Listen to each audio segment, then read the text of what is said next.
Hello. അപ്പം നമ്മൾ വൈകുന്നേരം ദേവു സ്കൂൾ വിട്ട് വന്നതിന് ശേഷം നേരെ അങ്ങ് കടവൂർ അമ്പലത്തിലോട്ട് വെച്ച് പിടിച്ചു. കാരണം നമുക്ക് കൊടിയേറ്റിൻ്റെ അന്ന് പോകാൻ പറ്റിയിട്ടുണ്ടായിരുന്നില്ല. ഞാൻ പറഞ്ഞല്ലോ, നമ്മുടെ പപ്പയാണ് അവിടുത്തെ കൊടി തയ്ച്ച് കൊടുക്കുന്നത്. അത് കാണാനും നമുക്ക് പറ്റിയില്ല. കരുവാമ്പലത്തിൽ മാത്രമേ നമ്മൾ കണ്ടുള്ളായിരുന്നു. അന്ന് എന്തൊക്കെയോ തിരക്കുകൾ കാരണം പോകാനേ കഴിഞ്ഞില്ല.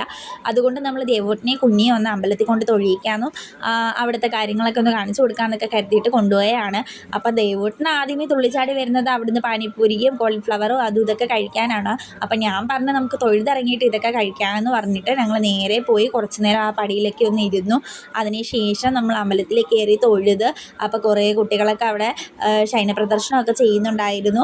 അതിനുശേഷം നമ്മളിങ്ങനെ അമ്പലത്തിന് ചുറ്റും വലയം വെച്ചുകൊണ്ടിരുന്നപ്പോഴേ പുറത്ത് ദേവു പാനിപ്പൂരി കട കണ്ടു.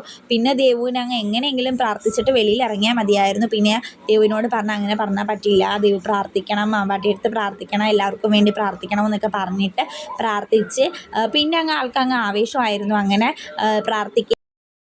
അതിൻ്റെ ഇടയ്ക്ക് അവളവിടെ വായിക്കുന്നതൊക്കെ കേട്ടിട്ട് ചുമ്മാതെ നൃത്തം വെക്കുന്നത് പോലെ ആ മണ്ണിലൊക്കെ കിടന്ന് കളിക്കുന്നുണ്ടായിരുന്നു.